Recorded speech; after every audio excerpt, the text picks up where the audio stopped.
में विधानसभा चुनाव के लिए मतदान 25 नवंबर के दिन होने जा रहे हैं और 3 दिसंबर को नतीजे सामने आएंगे। ऐसे में देखा जा रहा है कि राजस्थान के विधानसभा चुनाव को मद्देनजर रखते हुए हर एक राजनीतिक दल प्रदेश भर में एक्टिव है। लेकिन बात यहां पर कांग्रेस खेमे के बारे में की जाए तो कांग्रेस खेमे से तमाम दिग्गज नेता तो आगे बढ़ ही रहे हैं और ऐसे में यहां पर कांग्रेस से विधायिका दिव्या मदेरणा भी चर्चा का विषय बनी हुई है। दिव्या मदेरणा लगातार यहां पर निशाना साधती हुई नजर आ रही है नागौर से सांसद हनुमान बेनीवाल पर और ऐसे में यहां पर आने वाले समय में क्या दोनों के सियासी संग्राम देखने को मिलेगा या फिर नहीं। नमस्कार, मैं प्रांशी राठौर और आप देख रहे हैं नेक्स्ट 9 न्यूज।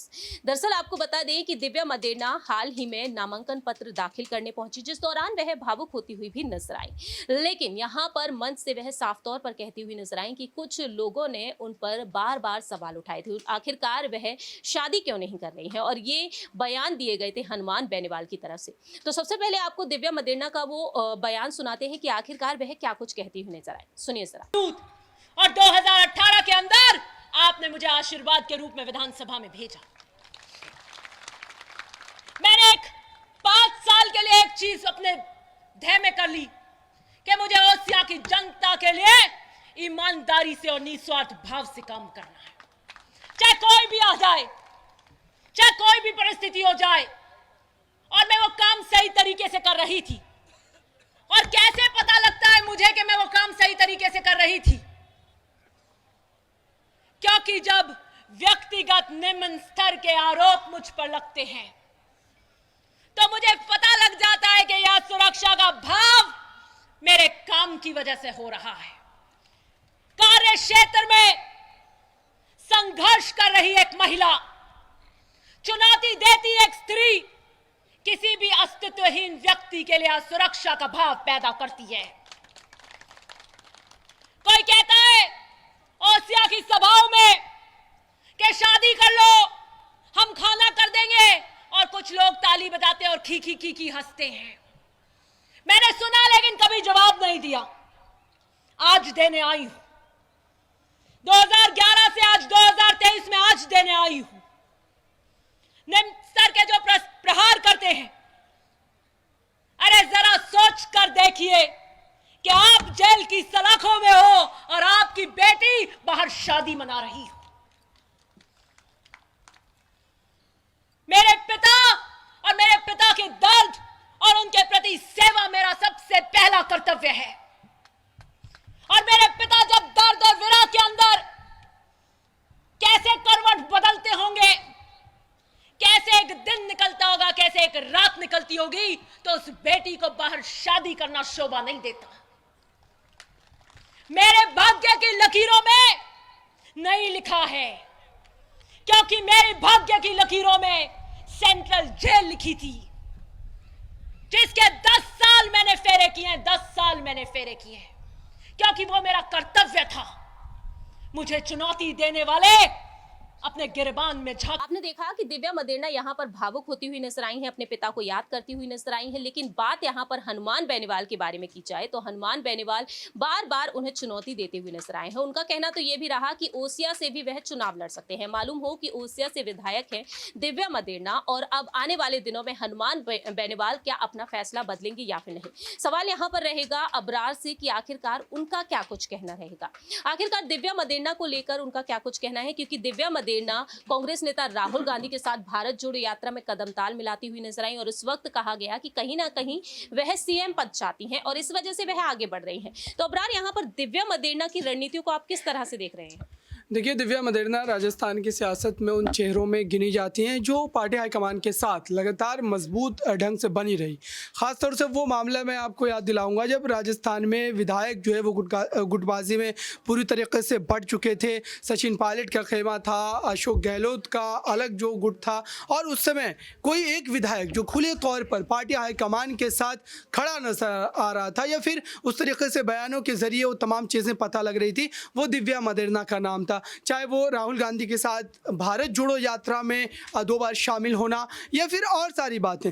तो ये कहीं ना कहीं बतलाता है कि इस समय दिव्या मदेरणा को पार्टी जो है एक तरह से प्रमुखता भी दे सकती है, खास करके चुनावी नतीजों के बाद जो सभी की नजरें टिकी है। क्योंकि अब देखिए, अशोक गहलोत को जो पार्टी का अध्यक्ष बनाया जाना था और फिर उस पर उनका जो फैसला का पलटना, वो पार्टी के खिलाफ चले जाते एक तरीके से कहा जाए तो अब कहीं ना कहीं पार्टी जो 2-3 चेहरों को तलाश रही है राजस्थान की राजनीति में, जिसमें दिव्या मदेरणा का भी नाम शामिल है। पार्टी हाईकमान की नजर में अगर कोई चेहरा सबसे ज्यादा प्रमुखता से इस समय मुझे लगता है कि नए चेहरों में अगर गिना जाए तो वो दिव्या मदेरणा का चेहरा जो है माना जाएगा। लेकिन यहाँ पर अगर बात हनुमान बेनीवाल के बारे में की जाए तो क्या हनुमान बेनीवाल अगर ओसिया से अगर उतरते भी हैं तो क्या वह चुनौती देने में सफल हो पाएंगे?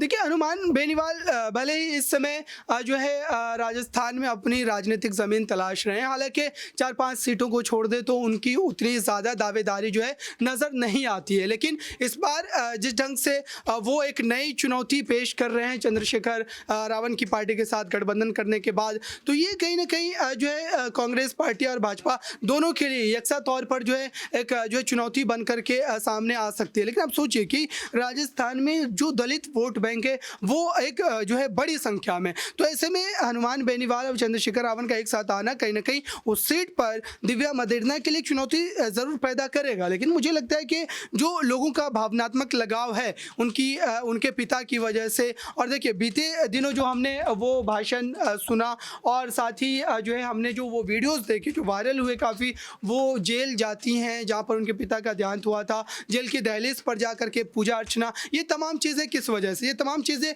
इसलिए की जा रही है कि जो उनके पिता का जो वोट बैंक होगा, जो साधा हुआ होगा पूरी तरीके से, वो कहीं ना कहीं उनकी तरफ शिफ्ट हो जाए। तो मुझे लगता है कि ये सारी चीज़ें करने का साफ तौर पर मतलब ये है कि वो अपने पिता के वो वोट बैंक को कहीं ना कहीं साधना चाहती है, और इस जो है मामले में कई हद तक वो सफल भी रही हैं और वोटों के तौर पर भी कहीं ना कहीं उनको जनता का साथ मिल सकता है। लेकिन जिस ढंग से हनुमान बेनीवाल इस समय जो है कड़े तौर पर जो है यहाँ पर चुनौती पेश कर रहे हैं, तो ये भी आसान मामला रहने वाला नहीं है। क्योंकि चंद्रशेखर इस समय दलितों के बीच अगर देखा जाए तो मायावती के बाद या मायावती से पहले दोनों ही शब्द आप इस्तेमाल कर सकते हैं कि एक नए चेहरे के रूप में जो। लेकिन सवाल यहाँ पर अबरार यही बनता है, क्या वह चुनौती देने में सफल होंगी या फिर नहीं? बहुत ही कम शब्दों में आप जवाब देखिए। बिल्कुल मुझे लगता है कि चुनौती बिल्कुल पूरी तरीके से उनके द्वारा दी जाएगी, और जो है एक तौर पर अगर देखा जाए तो एक कहीं ना कहीं कड़ी टक्कर जो है ओसिया विधानसभा सीट पर देखने को मिल सकती है। बहुत बहुत शुक्रिया।